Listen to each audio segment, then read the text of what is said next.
Mary Clifton, de 8 anos de idade, atravessou a porta de casa em direção à rua e simplesmente sumiu do mapa. Pelo menos era isso que parecia, enquanto várias pessoas andavam pelas ruas de Jacksonville, na Flórida, procurando por ela. Mas ela estava ali próximo, o tempo todo, atravessando a rua, dentro de um colchão d'água. A última vez que sua mãe a viu, Mary estava juntando bolas de golfe para brincar na rua antes do jantar. Era por volta das 5 horas da tarde de uma terça-feira, em 3 de novembro de 1998. Era dia de eleições nos Estados Unidos. Sheila Clifton tinha acabado de chegar em casa voltando da votação quando sua filha mais nova correu para fora de casa para brincar.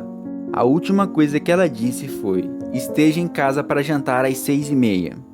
Então, quando Mary não apareceu na hora marcada e quando sua irmã mais velha não conseguiu encontrá-la em lugar nenhum, eles digitaram o temido número de emergência, 911.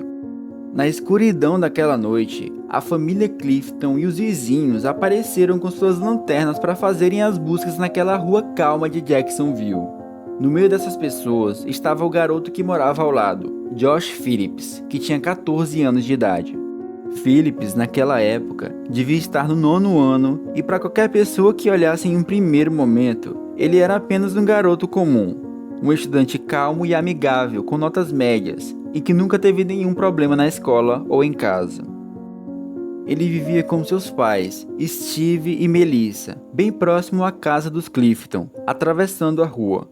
Era muito comum vê-lo jogando basquete ou beisebol com Mary depois da escola e nos fins de semana. Você deve estar pensando, esse menino já estava bem grandinho para brincar dessas coisas com uma menina de apenas 8 anos. Realmente, mas para Mary, ele era um de seus melhores amigos. E mesmo que eles pensassem que seria mais interessante que alguém da idade dele se mudasse para a vizinhança, Josh nunca tinha dado aos pais de Mary nenhuma razão para se preocuparem. Ninguém via problema nisso, a não ser o próprio pai dele, Steve. Steve era um homem com muitas regras, que sempre aplicava castigos caso fosse desobedecido. O pai de Josh não gostava que o filho trouxesse amigos para casa quando ele não estivesse por lá. Mary foi até a casa deles para ver se Josh queria brincar, mas ela foi ignorada pelo menino. Ela continuou batendo. Como Josh não tinha nada melhor para fazer, pensou: por que não brincar de beisebol um pouco, só alguns minutos? Eles estavam no quintal quando a bola dele acertou a menina no olho e ela começou a gritar. Eram 5h15 da tarde e tudo havia saído do controle. 7 dias depois, Melissa Phillips estava limpando o quarto de seu filho para descobrir de onde vinha aquele cheiro esquisito que ela estava sentindo. Quando ela juntou as roupas dele, ela percebeu que havia água no chão, próximo ao canto do colchão d'água do garoto. Quando ela puxou o canto para verificar se havia algum vazamento, ela viu algo assombroso. Era tão bizarro que não poderia ser real. Ela viu um pé saindo de dentro do colchão. Pela segunda vez em uma semana, a polícia de Jacksonville atendia uma nova chamada vinda daquela vizinhança. Mas dessa vez, não precisavam ir tão longe. Eles estavam na casa da família Clifton, do outro lado da rua, quando Melissa chegou correndo e chamou os policiais para entrarem na casa dela. Ao lado da cama de Josh, havia um dos panfletos de pessoas desaparecidas com o rosto de Mary sorrindo, ao lado de purificadores de ar e incenso. Quando a polícia cuidadosamente levantou o colchão d'água, eles encontraram aquela menina do panfleto. Ela foi colocada em um espaço minúsculo, dentro do suporte do colchão. As mãos dela estavam na posição de quem tentou empurrar a estrutura. Josh esteve dormindo em cima do corpo dela durante todo esse tempo. Em sua confissão, Josh alegou que entrou em pânico quando ela começou a gritar depois que aconteceu o ferimento durante o jogo de beisebol. Ele disse que só queria mantê-la quieta para que o pai dele não soubesse que a menina esteve por lá. Ele então a levou para seu quarto e bateu 3 vezes na cabeça dela com um taco de beisebol para silenciar seus gritos. Então ele escondeu o taco atrás da cômoda e colocou Mary debaixo do colchão antes de se limpar. Quando Steve voltou para casa, Josh ficou preocupado de o pai ouvir a menina gemendo. Então ele tirou ela novamente de onde ela estava escondida para golpeá-la múltiplas vezes com um canivete. Depois ele empurrou a garota novamente para debaixo do colchão para morrer. Mary sonhava em ser uma baterista em uma banda ou uma oftalmologista usando jaleco. ela nunca teve a chance de descobrir se conseguiria realizar os seus sonhos. Mas nos poucos dias que viveu nesse mundo, ela causou um grande impacto.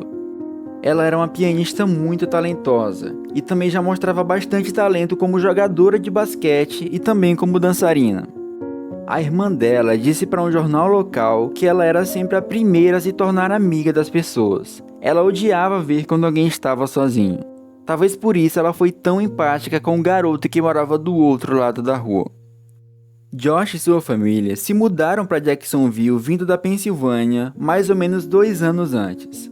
Quando o corpo de Mary foi encontrado debaixo do colchão dele, ele estava na aula de geografia, tentando fingir que estava tudo normal. Um dos aspectos mais bizarros desse caso foi como ele parecia uma pessoa comum e acima de qualquer suspeita. De acordo com o psicólogo judicial, ele não parecia ser um sociopata ou um assassino. Ele não cometia crueldades contra animais, não era ansioso nem depressivo, e na maior parte das vezes ele tinha um bom relacionamento com seus pais. A única coisa anormal sobre ele eram as pequenas lesões que um neurologista forense percebeu no lóbulo frontal dele, que é a área do cérebro que controla a elaboração do pensamento, o planejamento, a forma como lidamos com as emoções, o estresse, etc.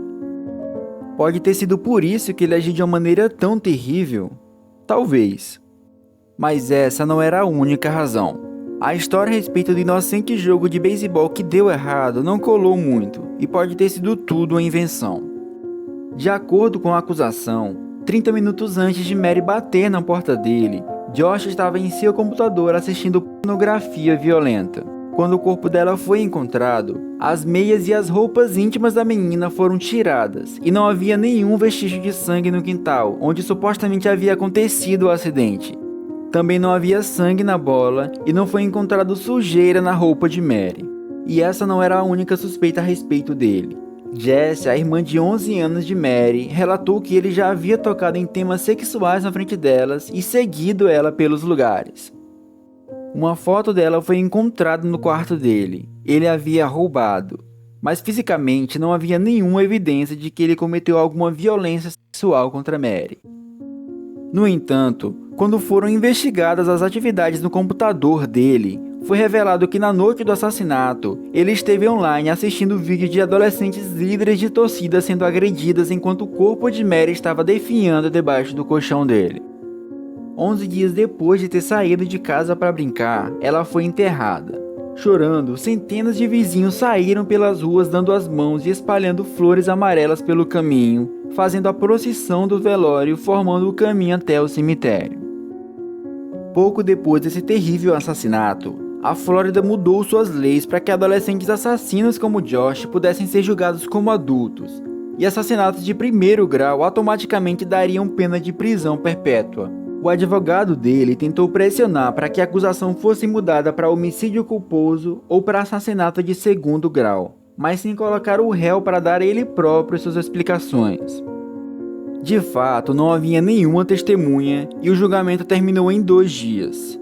O júri levou apenas 2 horas para decidir pela acusação de assassinato de primeiro grau e colocá-lo em prisão pelo resto da vida dele. Assim que Josh foi condenado, as leis foram mudadas novamente e a vida atrás das grades já não é algo obrigatório para jovens criminosos.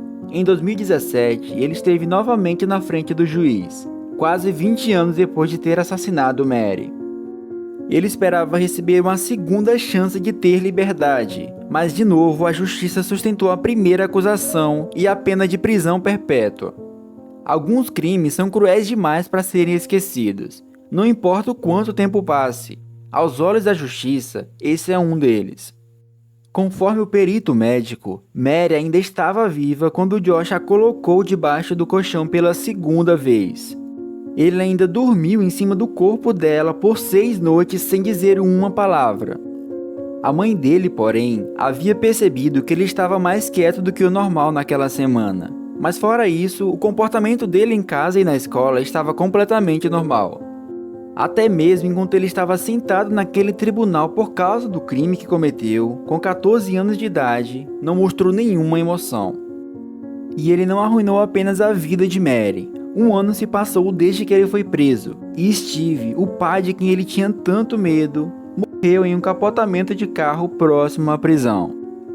Do outro lado da rua, a dor afastou os pais de Mary. Alguns anos depois do assassinato da filha, Sheila deixou o marido e a filha sobrevivente sozinhos na casa da família Clifton e foi embora.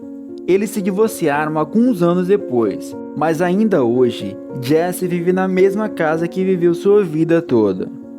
Ela comprou a casa de seu pai em 2017 para manter as memórias de sua irmã viva. E quanto a Josh, anos depois de ter tirado a vida da menina prejudicando a si próprio, ele foi buscar o seu diploma de ensino médio para poder trabalhar na biblioteca jurídica da prisão. Ele também dá aulas de matemática, entre outras matérias, para outros presos. Em 2030, ele terá uma nova chance para tentar liberdade na frente do juiz. Você acha que ele deve ser solto ou merece estar exatamente onde está agora? Deixe nos comentários. Eu sou Gabriel e obrigado por assistir Casos Investigativos. Se você gostou, não esqueça de dar o like, se inscrever e ativar o sininho das notificações para receber mais vídeos. Até mais!